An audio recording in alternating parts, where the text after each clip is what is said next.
9장 36절입니다.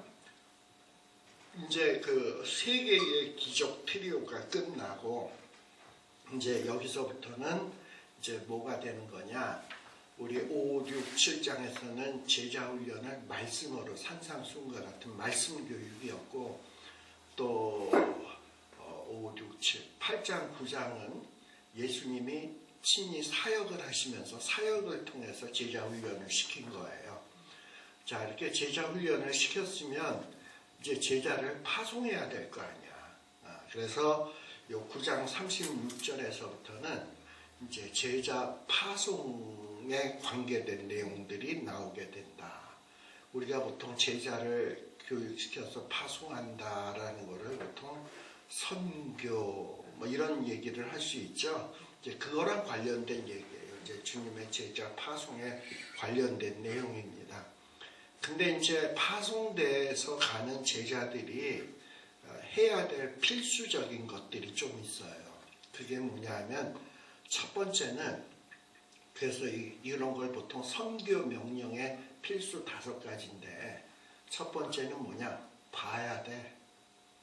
그러니까 이 세상이 얼마나 처참한지 지금 사람이 얼마나 죄 가운데 어렵게 있는지를 봐야 돼. 그리고 보는 것으로 끝나지 말고 그들의 그 처참한 상황, 어려운 상황에 대해서 관심을 가져야 돼. 나랑 연계를 시켜야 된단 말이죠. 관심을 가져야 돼. 그리고 이제 세 번째는 뭘 해야 되냐? 그 문제를 놓고 하나님 앞에 기도를 해야 돼. 기도. 그래서 보고 관심 갖고 기도하고 그 다음에 이제 기도하다 보면 하나님이 뭘 주시냐? 성령의 권능을 주세요. 권능을 주셔서 이 성령의 권능을 받아야 돼. 오직 성령이 너희에게 임하시면 너희가 권능을 받고 그 다음에는 이제 이 권능을 받게 되면 어떻게 돼야 되냐? 가야 돼. 이제 이 제자로서 파송을 받아서 주의 복음을 증거하러 가야 돼. 그래서 요 5개예요. 처음엔 본다, 관심을 갖는다, 기도한다, 그 다음에 권능을 받는다, 간다. 간다. 근데 지금 요 9장에서부터 9장 마지막까지는 그 5가지 가운데 3가지가 나오고 있어요. 첫 번째는 보는 거예요. 보는 거. 자, 9장 36절에 보세요. 우리 예수님은 지금 제자들에게 어떤 모습을 보이시냐? 이 예수님을 따라오는 무리들, 뭔가 이렇게 절박함을 가지고 따라오는 무리들을 예수님은 외면하지 않으시고 그 무리들을 보셨다. 눈으로 보셨다. 그리고 보시고서는 모른 채 하지 않으시고 그들의 상황에 대해서 공감을 했어요. 민망히 여기셨다. 근데 이들이 도대체 어떤 상황이었길래 그런가? 이들은 목자 없는 양과 같이 고생하며 유리함이다. 물론 당시에 이스라엘에 지도층 인사들이 있죠. 바리새인들, 율법사, 서기관. 근데 그런 사람들은 순전히 자기의 의만 드러내고 자기 배만 채우는 자지 진짜 백성들을 보시고 민망히 여기시고 그리고 그들의 문제를 자기 문제처럼 여겼던 사람들이 아니거든요.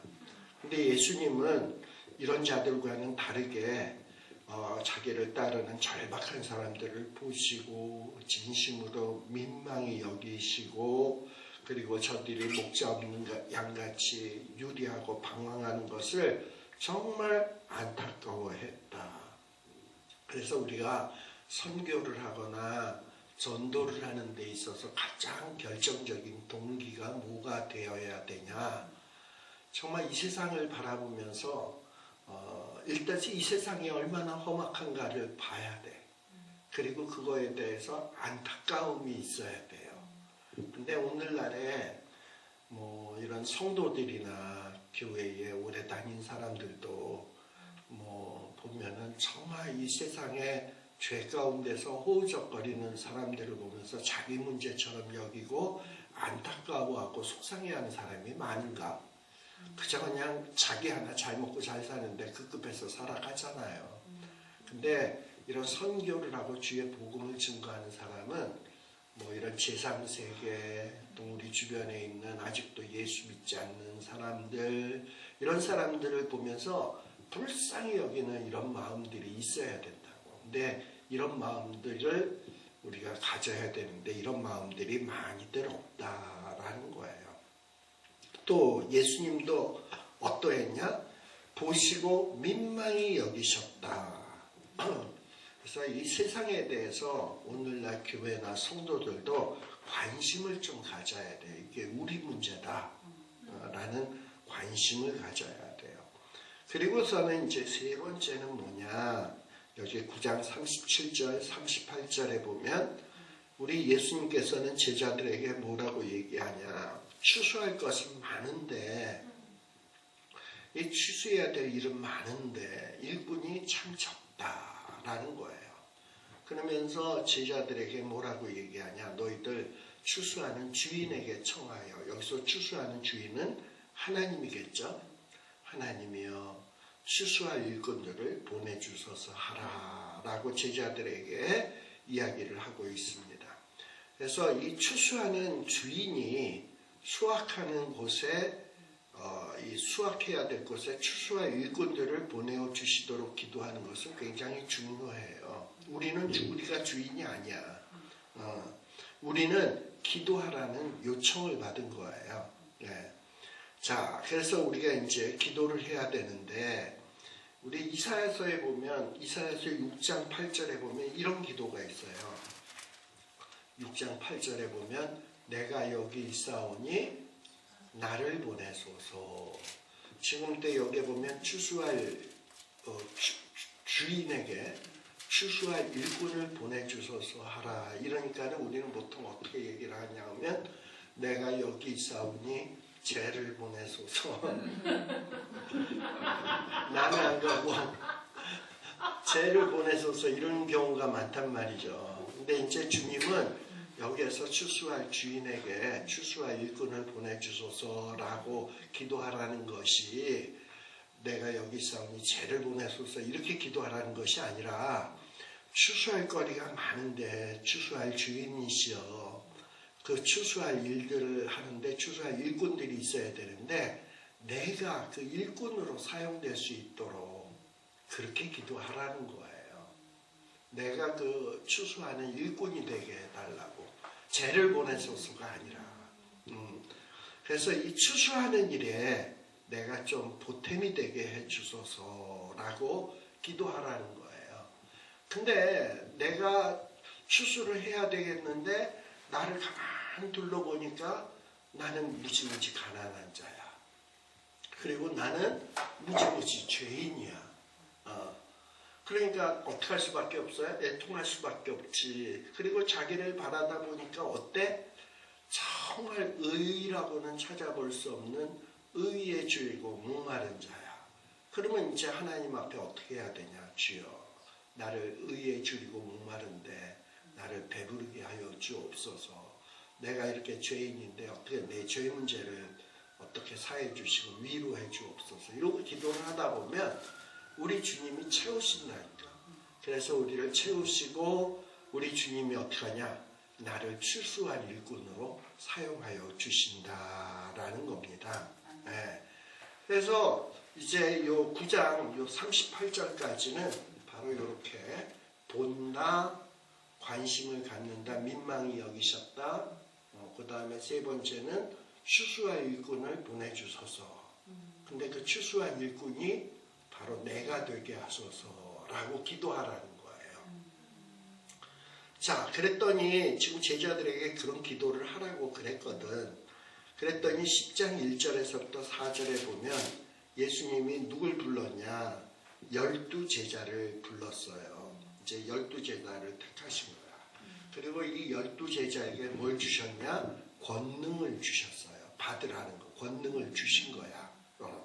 그래서 이 12제자를 훈련시키시고 말씀으로 훈련시키시고 주님이 사역 현장을 데리고 다니시면서 훈련시키시고 너희들도 추수할 일꾼이 되도록 기도해라 하시고서는 이들에게 뭘 주셨냐? 권능을 주셔서. 무슨 권능? 더러운 귀신을 쫓아내고 병과 약한 것을 고치는 권능을 주셨어요. 그러면서 요 10장 2절에서부터 보게 되면 12제자의 명단이 나옵니다. 4절까지.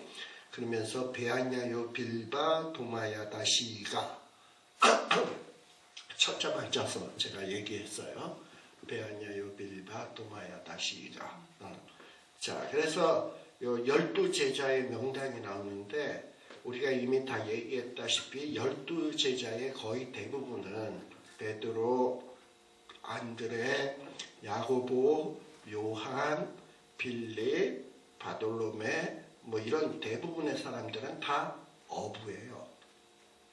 그리고 이제 세리, 마태, 그 다음에 열심당원이었던 가룟 유다, 그 몇몇을 제외하고서는 다 어부거나 세리거나 뭐 그렇다고 해서 다른 사람들도 뭐 특출난 어떤 직업이 있거나 사회에서 인정받는 이런 직종이냐 하면 전혀 아니에요.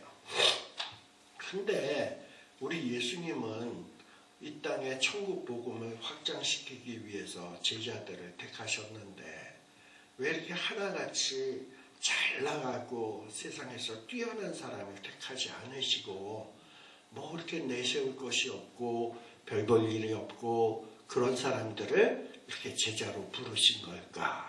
이 문제에 대해서 우리들이 좀 생각해 볼 필요가 있어요. 사실 특출난 사람, 뛰어난 사람을 무슨 일을 시키게 되면 그 사람은 자기를 드러내. 근데 쥐뿔도 없는 사람에게 천국 복음 귀한 걸 주시고 귀한 일을 시키잖아? 그럼 나를 드러낼 뭐 건덕지가 없는 거야. 내가 가진 게 없으니까. 그러니까 내가 가진 것을 자랑할 수밖에 없다고. 왜냐하면 가진 게 없는 사람에게 귀한 걸 주면 자기가 가진 귀한 거를 자랑할 수밖에 없어. 근데 귀한 걸 받았는데 내게도 귀한 게 많어. 그럼 내 귀한 것을 드러낸다니까 사람은. 네. 그러니까 우리가 이 지금 병 고치는 이런 은사를 받은 이 베드로와 요한이 하는 말을 잘 생각해 볼 필요가 있어요. 베드로와 요한이 성전 미문에 들어가면서 안진뱅이에게 이렇게 얘기했습니다. 금과 은은 내게 없다. 뭐 그게 뭐 자랑이야? 금과 은은 없는 게 금과 은은 없는데 뭐 딴 거 있나? 금과 은도 없고 딴 것도 없지. 근데 내게 있는 게 뭐냐? 나사렛 예수 이름으로 걸으라. 그러니까 자기가 받은 게 나사렛 예수 이름으로 외치면 능력이 권능이 나타나는 것을 받은 거거든. 내세울 게 그거밖에 없는 거예요. 그러니까 주님께서는 어쩌면 주님의 제자들을 그저 그런 사람 부르신 것이 이렇게 주님의 권능을 드러내도록 하기 위해서 이런 사람을 부른 것이 아니겠는가 하는 생각이 들어요. 그런 면에서 우리들이 딱이다라는 생각이 들어요. 우리가 뭐 예를 들면은 뭐 대단한 사람이다 아니잖아. 우리는 지극히 평범하잖아요. 평범보다도 못해서. 괜찮아. 그러니까 이게 딱이라니까. 이게 딱이라니까. 근데 이런 우리에게 주님이 주님이 우리에게 권능을 주시면 아멘. 우리가 내세울 거는 주님의 권능밖에 없는 거지. 그럼 우린 제대로 일을 하는 거거든.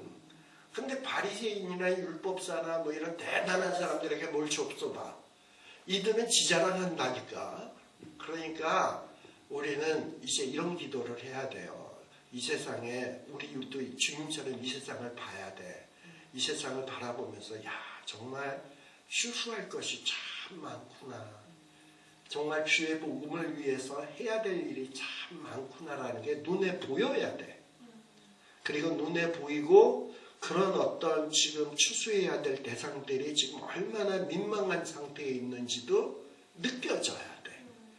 그리고 그 일에 대해서 정말 남 일이고 나랑 상관없는 일을 하는 게 아니라 저희 일에 내가 좀 보탬이 돼야 되겠는데, 저 추수하는 일에 보탬이 돼야 되겠는데, 그러고서 하나님 앞에 그런 기도를 해야 돼요. 추수할 것이 참 많은데, 추수할 일꾼이 필요한데, 주님 죄를 보내소서 하지 말고 내가 좀 그런 추수할 일꾼으로 사용되었으면 좋겠는데 주님. 근데 내 꼬락서리를 보니까 베드로와 요한, 야고보처럼 가진 것도 없고 난 매우 가난하고 또 가만 쳐다보니 죄인이고 의에 줄이고 목마르고 이런 내가 어떻게 쓰임받을 수 있을지 모르겠네요. 그러나 쓰임받고는 싶은데 하나님 나를 이거 어떻게 하면 좋겠습니까? 이러고서는 하나님 앞에 기도하면 하나님이 뭐 해주신다? 그래 애따 받아라 하고 권능을 주신다. 아멘. 그래서 여기 베드로, 안드레, 요한, 야고보, 베아냐요, 빌바도, 마야다시가 얘네들이 다 별 볼 일 없는 사람인데 권능을 받아서 나가서 지금 이 하나님의 사역을 하게 되는 겁니다. 그래서 요 10장에서부터 이제 10장 5절서부터는 이제 요 주님의 제자로서 권능을 받고 이 제자들이 나가서 사역을 할 때 벌어질 수 있는 일들, 그때 제자들이 어떻게 대처해야 되며 어떤 자세를 가져야 되며 어떤 마음가짐으로 일을 해야 되는지 이런 것들에 대해서 예수님이 솔솔 풀어서 이야기해 주고 있습니다. 그래서 이 부분에 대해서는 우리 오늘 우리 강 목사님도 안 오시고 조금 들어오셨으니까 이 부분은 또 중요하거든요. 그래서 이 부분에 대해서는 다음 시간에 하도록 하겠습니다. 기도하겠습니다. 하나님 아버지 감사합니다. 주님께서는 정말 탁월하지도 않고 지극히 평범하며 어찌 보면 정말 가진 것 없는 자들을 부르셔서 주님의 제자 삼으시고 이 땅 위에 주의 복음을 증거하는 정말 가장 귀한 일에 주님께서 사용하여 주셨습니다. 아버지 하나님, 이와 같이 우리도 그러한 쓰임받기를 간절히 소원하는 저희들이 되게 하여 주시옵소서. 우리들이 가진 것은 없지만 능력은 없지만 주께서 권능 주시고 내게 능력 주시는 자 안에서 내가 모든 것을 할 수 있느니라 했는데 그것이 우리가 될 수 있다는 것을 한번 보여줄 수 있는 이런 삶이 되게 하여 주시옵소서. 예수님 이름으로 기도드리옵나이다. 아멘. 마치겠습니다. 수고하셨습니다.